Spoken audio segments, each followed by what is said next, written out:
এই বাংলাদেশে কেউ যেমন মাজার ভাঙতে পারবে না, ঠিক তেমনি মন্দিরও কি করতে পারবে না, ভাঙতে পারবে না। আমি টাকা দিয়ে নির্বাচন করব না, আমি জনগণের টাকায় মাঠে নামবো। রাজনীতি আমার কাছে ব্যবসা নয়, আমার কাছে সেবা। সেটা আমি কথাই নয়, কাজের মাধ্যমে প্রমাণ দিব ইনশাআল্লাহ। প্রত্যেক দলের একটা ভিশন থাকে। প্রার্থীকে দলের আলোকে চলতে হয়। আমি যেহেতু কোনো দলের বিরুদ্ধেও নয়, কোনো ব্যক্তির বিপক্ষে নয়, আমাকে জনগণ নামিয়েছে। তরুণ সমাজ বলছে এমন একজন মানুষ চায় যিনি আমাদের চোখের পানি মুছে দিতে পারবে, এমন একজন মানুষ চায় যিনি আমাদের দুঃখের সাথী হতে পারবে। সেই জন্য জনগণের দাবির প্রেক্ষিতে আমি রাজনৈতিক মানুষ নয়, কিন্তু আমি মাঠে নামতে বাধ্য হয়ে আছি, কারণ তারা পরিবর্তন চায়। তা আমি জনগণের উদ্দেশ্যে যেটা বলবো সেটা হচ্ছে এই কথা, আজকে বাংলাদেশের রাজনীতি মানে হানাহানি, মারামারি, রাহাজানি, খুন খারাপি, যেটা আমরা নিজের চোখের সামনে দেখতে পাচ্ছি। কিন্তু আমরা চাই রাজনীতিতে প্রতিযোগিতা হবে, প্রতিহিংসা যেন না হয়।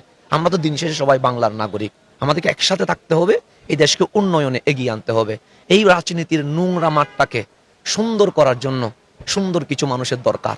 সেই জন্য আমরা সুন্দর বলতেছি, আমরা সুন্দর না, মন সুন্দর আর কি। সেই জন্য আমরা মাঠে নেমে এসেছি। আমি যে ৮ আসন আমার, এটা খুবই সুন্দর চমৎকার এরিয়া, যেখানে বাইজিৎ, পাঁচলাইশ, আংশিক এবং চাঁদগাঁও এটা শহর ধরা হয়। বোয়ালখালীর যে ব্রিজটা পার হবেন কালুরঘাট, সেটাকে বোয়ালখালী গ্রাম ধরা হয়। শহর আর গ্রাম মিলে আমার আসনটা সাজানো হয়েছে। আপনারা যে বলছেন বৈষম্যহীন সমাজ চায়, আমার আসনটা এমনভাবে সাজিয়েছে যেন গ্রাম আর শহরকে এক করে বৈষম্যহীন হওয়া এটা বাস্তবতার আলোকে রূপান্তরিত হয়েছে। আমি জনগণকে এটা বার্তা দিতে চাই, আমার এই ৮ আসনের মধ্যে তারুণ্যের বিশাল একটা শক্তি আছে। এই তারুণ্যকে বেকার মুক্ত করতে হবে।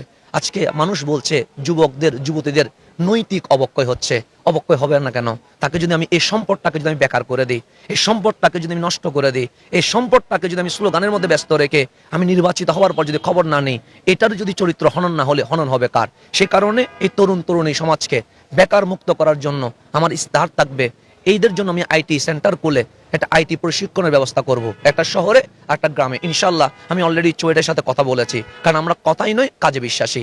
এর মাধ্যমে আমার তরুণী সমাজ দেশে বসে বিদেশে কি করতে পারবে, জব করতে পারবে। আমার ৮ আসন এটা শিল্প কারখানা এলাকা।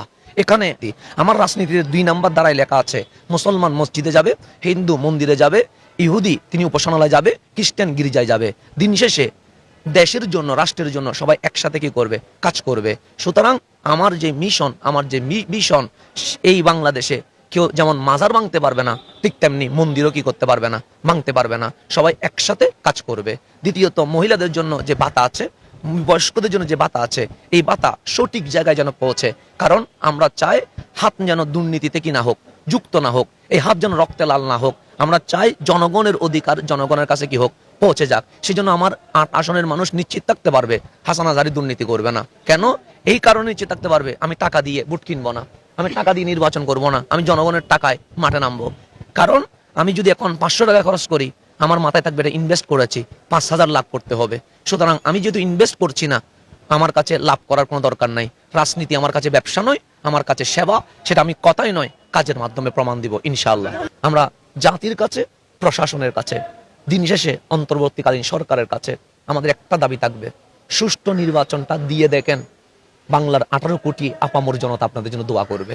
সুতরাং আমরা চাই একটি সুষ্ঠু সুন্দর নির্বাচন হোক, এবং যারা সেন্টার দখল করার স্বপ্ন দেখছে, যারা বিভিন্ন মামলায় বা বিভিন্নভাবে অপরাধে জড়িত আছে, তাদেরকে যদি গ্রেপ্তার করে রাখা হয় এবং ছবি ট্যাগ দিয়ে বা নিরপরাধ মানুষকে গ্রেপ্তার করে হয়রানি করলে, তাহলে এটা তো ন্যায় বিচার না। সুতরাং যারা অপরাধী তাদেরকে আইনের আওতায় আনা হোক, এবং জনগণকে আশ্বস্ত করা হোক যে তোমার ভোট, তোমার আমানত, তুমি নিরাপদে দিতেও পারবা, আবার নিরাপদে কিসে যাবা, বাড়িতে যাবা। যদি এই কাজগুলো করতে পারে, একটি সুষ্ঠু নির্বাচন সম্ভব হবে বলে আমরা আশা করছি। তবে কেউ চাইলে অসম্ভব কি আছে, এটা মন মানসিকতার দরকার। এই সরকার যদি মনে করে আমরা বাংলাদেশে একটা সুন্দর নির্বাচন দিব, আমি মনে করি সম্ভব হবে।